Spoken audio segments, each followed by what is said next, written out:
Hi friends, welcome to natural life story my channel. தொடர்கதை part 8. ஓர் உருவம் அவளின் ஜன்னல் வழியே வந்து நின்றது. கண்ணே கண்மணியை எழுதியவர் ராமச்சந்திரன்.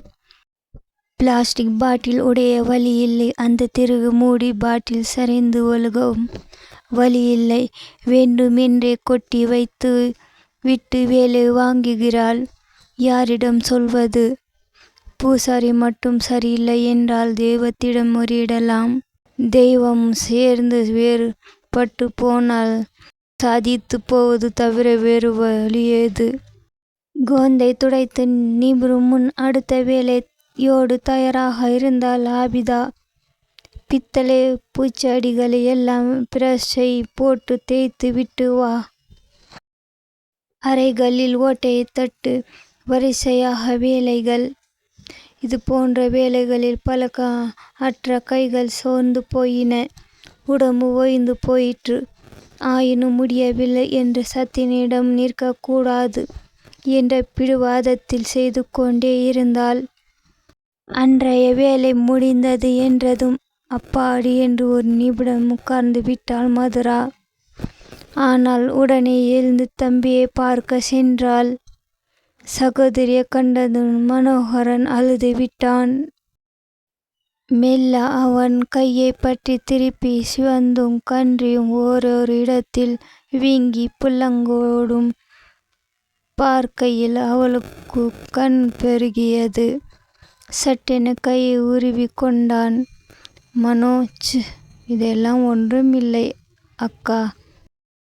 நான் தப்பு செய்ததற்கு சிறு தண்டனை. ஆனால் நீ உனக்கு என் நான் ஒன்றும் என்று குறுக்கிட்டாள் மதுரா. நீ பூச்செடியை கழுவியதை நான் பார்த்தேன் அக்கா என்று விசித்தான் அவன். என்ன தம்பி இது? நம் மாமா வீட்டில் எல்லோருடைய நான் அப்பொழுது பாத்திரம் கழுவவில்லையா என்று தெருதலாக பேசினாள் அவள். ஆறுதலாக பேசினாள் அவள். அதுவும் இதுவும் ஒன்றா? நாம் வீட்டில் உதவியை செய்வது எப்படி இங்கே அக்கா? இங்கே அக்கா? உன் திறமைக்கும் தகுதிக்கும் கூலி பாத்திரம் விளக்க வேண்டுமா? என் பிழைக்காக உனக்கு தண்டனை என்பது போலதான் இந்த கொடுமை. இல்லை மனோ என்று தொடங்கிய மேலே சொல்ல முடியாமல் நிறுத்தினாள். உண்மையில் அவளுடைய கூற்றுக்குரிய தண்டனைதான் இது. அவனுக்கு தியாகம் செய்வதாக எண்ணி அவள் வந்தது தவறு. சரியாக சொல்ல போனால் அவளது பிழைக்காக உண்மை அறியாமல் அவன்தான் துன்பத்துக்குள்ளாகி இருக்கிறான். ஆனால் இதை அவனிடம் சொல்ல முடியாத நிலைமையில் மதுரா இருந்தாள். மேலும் சொல்லி பயனும் தான் இல்லையே.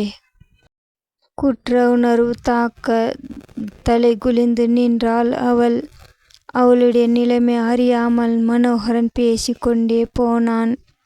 இந்த ஹோட்டல் முதலாளியை சந்தித்து கெஞ்சி கேட்டு பார்த்தேன் அக்கா.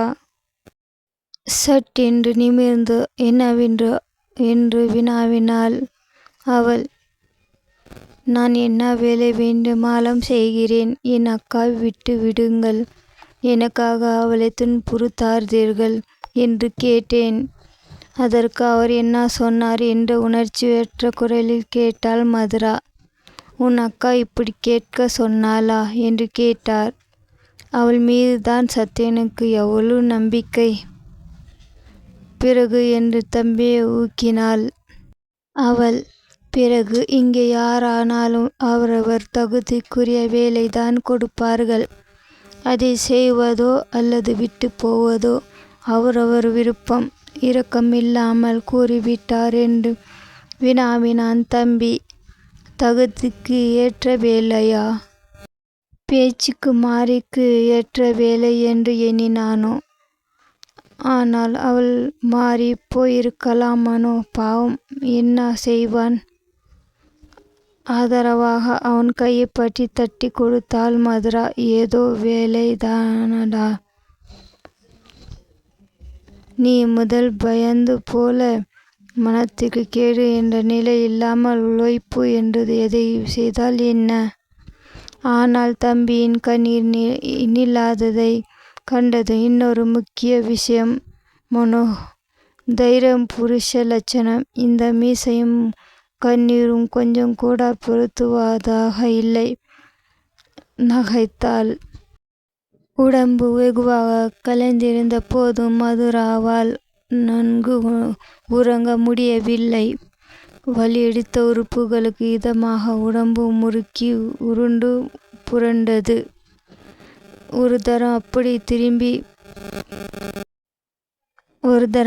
திரும்பிய போது அந்த ஒற்றை பெஞ்சிலிருந்து கீழே விழுந்து விட்டாள்.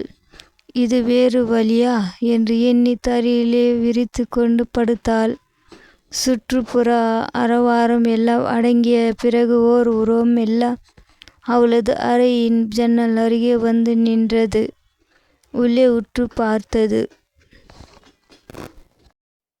தரையில் அவள் படுத்திருந்த கோலமும் அயர்ந்த தூக்கத்திலும் நிறுத்த முடியாத உருளால் புரளும் அவன் மனதை தாக்கியது போலும். கண்களில் படிந்த நீர் படலத்தை மெல்ல விரலால் சுண்டி எறிந்தது. உடனேயே தன்னிடமே கோபம் கொண்டற் போல சட்டென திரும்பி நடந்தது. தன் பகுதிக்குள் வந்து படுக்கை அறைக்குள் சென்ற சத்தின் உடனே படிக்கவில்லை. சற்று நேரம் குறுக்கும் நெடுக்குமாக நடந்தான். ஜன்னல் அருகே வந்து நின்று கொஞ்ச நேரம் தொலைதூர குன்றுகளை வெறித்தான். ஒரு பெருமூச்சுடன் படுக்கையில் விழுந்தான். அரையடி அமுக்கிய ஃபோம் மெத்தையில் படுத்து கம்பளியால் மூடிக்கொண்ட போதும் அவனால் உறங்க முடியவில்லை. கீழே மெல்லிய முனங்களுடன் தரையில் உருண்டு புரண்டு கொண்டிருந்த உருவம் அவன் மனதை உறுத்தியதோ. போர்வை எறிந்துவிட்டு எழுந்தவன் கட்டிலை விட்டு சற்று விலகி தரையில் படுத்து சற்று நேரத்தில் ஒருவாறு உறங்கி போனான். காலை வேலைக்கென்று ரிப்போர்ட் செய்ய மதுராவை கடுமையான முகத்துடன் எதிர்கொண்ட ஆபிதா. ஒரு தரம் ஏற இறங்க பார்த்தவளின் உதடுகளில் ஓர் இகழ்ச்சி புன்னகை பரவியது.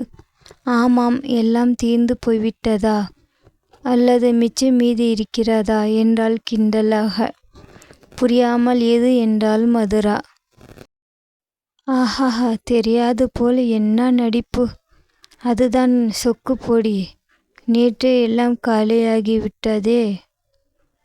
நான் வேலை தொடங்கும் முன் ரிப்போர்ட் செய்ய வந்தேன் என்றாள் மதுரா ஒரு மரத்த குரலில். அது ஒன்றும் குறைச்சல் இல்லை என்று பழிப்பு காட்டினாள் ஆபிதா. நிமிர்ந்து என் வேலையில் குறை இருந்ததா என் நேராக பார்த்து கேட்டாள் மதுரா. உடனே ஒரு சந்திப்பிலே வேலை மாறிவிட்டதே. எவ்வளவு கடுமையான உடல் உழைப்பை அந்த பெண் தாங்க மாட்டாள். அதனால் அடுத்த கிரேட் வேலை செய்ய வேண்டும் என்று சத்தியனை போல பேசி காட்டினாள். எதற்காக வேலையை மாற்ற வேண்டும்? ஒருவேளை அந்த பாரிமானம் கூட இலகிவிட்டதோ? இல்லை என்பது பிறகுதான் புரிந்தது. அடுத்த கிரேட் வேலை என்ன என்பதை மடமடவென்று அடுக்கினாள் ஆபிதா. தொந்தரவு செய்யாதே என்பதை குறிக்கும் விளக்கு எரியாத அறைக்குள் அத்தனைக்கும் காலை காஃபி ட்ரை பிஸ்கெட்டுகளுடன் வைத்தாக வேண்டும். பூச்செடிகளில் அழகாக பூ அடுக்க வேண்டும். படுக்கைகளில் மெத்தை தலையானை உரை விரிப்பு எல்லாம் மாற்றி புதிது போட்டு வைக்க வேண்டும். சலவை அறைக்கு துணிகளை எடுத்து சென்று சலவையான துணிகளை மீண்டும் உரிய அறைகளில் அடுக்க வேண்டும். 40 அறைகளில் இதையெல்லாம் முடிக்க வேண்டும். மேல் தாளத்தில் முதல் அறைக்கு காஃபி ட்ரேயை எடுத்து சென்றாள் மதுரா. ஆபிதா சொன்னபடி கதவை லேசாக தட்டிவிட்டு பதில் இல்லாததால் கைப்பிடிக்கும் குமிழை மெல்ல திருகினாள். கதவு திறந்து கொள்ளவும் ட்ரேயை உள்ளே எடுத்து சென்று உள்ளே மேஜை மேல் வைத்து விட்டு திரும்பினாள். திறந்து கிடந்த அடுத்த கதவின் வழியே சத்யன் தரையில் கிடப்பதும் வெற்று கட்டிலும் கண்ணில் பட்டன. தலையாணி கூட இல்லாமல் அவன் தரையில் கிடந்து உறங்குவது மனதை உறுத்தியது. கதை முடிந்தது. கதை பிடிச்சிருந்தா சப்ஸ்கிரைப், லைக், ஷேர், சப்போர்ட் பண்ணுங்கள். இன்னொரு கதையில் சந்திக்கலாம். தொடர் கதை போடுறேன். பார்ட் 9 போடுறேன். தேங்க்யூ ஃபார் வாட்சிங்.